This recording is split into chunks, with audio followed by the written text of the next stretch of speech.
Hello and welcome. My name is Biagio Mazza, Pastoral Associate at St. Sabina Parish in Belton, Missouri, and I'm here to welcome you to another Do You Know series question.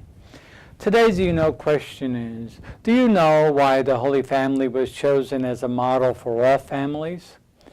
It's important to remember that we celebrate the Feast of the Holy Family on the Sunday between Christmas and January the 1st. There's very little in the Gospels about the family, the daily life of the Holy Family, with one exception, the exception of chapter 2 of Luke, where the child is left behind in Jerusalem and the parents search out for him. But we have to presume that since there's no narratives in the Gospels about this hidden life of the Holy Family, we have to presume that their family life was the same as ours. It was routine, parents doing what they need to do to take care of the family and to bring up children and so on.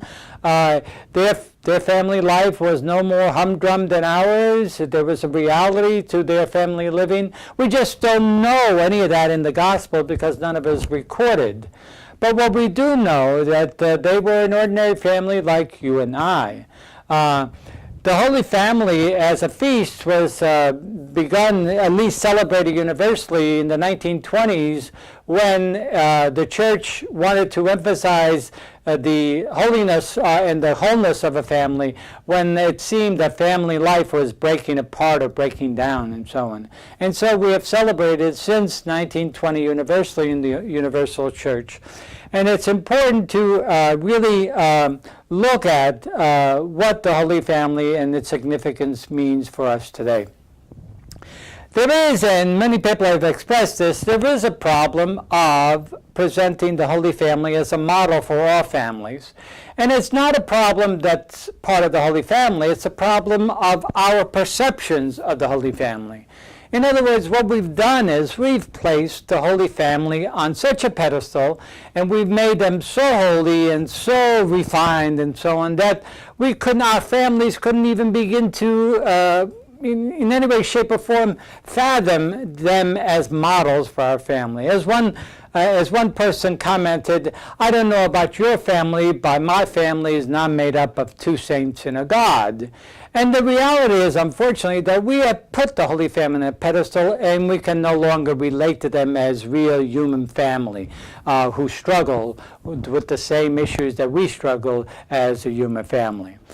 I am sure that all of them are full human beings. Even God became human, 100% human. All three, Mary, Joseph, and Jesus, are full human beings with the same emotions, doubts, fears, anticipation, hopes, and so on as the rest of us.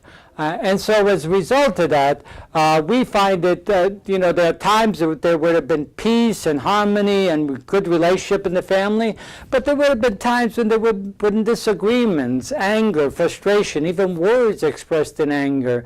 All the parent-child issues as well as authority issues would have surfaced within the families.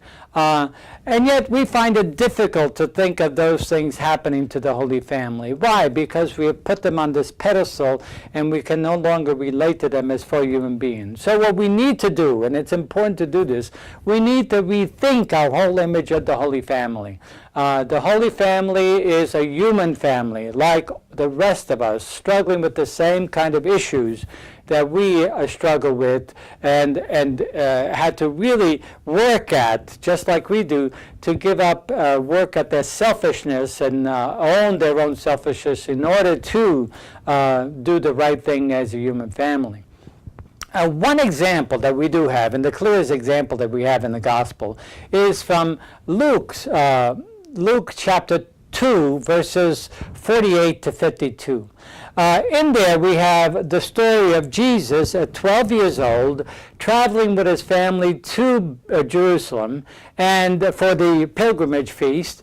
And on the way back, it seems that Jesus decides to stay behind, and unbeknownst to his parents who are on the pilgrimage back to Nazareth, they soon discover at the end of the first day that he's not with them. And so they returned back to Jerusalem, and for 3 days they search for him till they finally find him in the temple talking and conversing with the temple teachers. And you can bet very, very surely that Mary and Joseph were royally ticked off at Jesus. They were angry. You could see it in their expression. When they said to him, "Did you not know? Why did you do this to us? Did you not know that we have been looking for you for 3 days?" And typically, Jesus responds the way a typical teenager would respond, by saying to them, "What's the problem? You know, I know I'm at a point in my life where I have to search for my own identity and what my vocation in life is, and this was an opportunity to do that." And so I'm sure they must have exchanged words, which probably showed anger, disappointment, assertion of one's identity as an independent human being, and so on.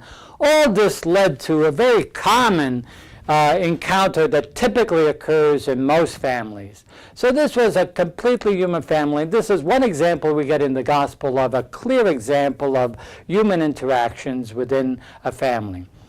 And yet, like us, this human family had to overcome their own disappointments, their own doubts, their own frustration, place their trust in one another, overcome their own selfishness, and ultimately hope and pray that they were doing the right thing as parents in, first of all, providing for the family and educating the child, bringing him up in the right way.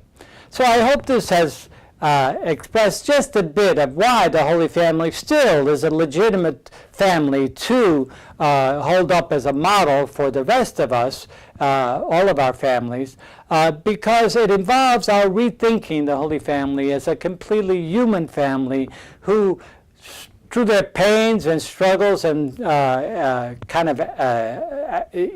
uncertainties as families, really place their trust in God and hopefully worked out as a family the issues that God wanted them to address. So I hope this has helped just a bit to explain why the Holy Family continues to be a model for us, and I hope you will return again to more Do You Know series questions that we will explore more concerning our life as Christians. Thank you very much.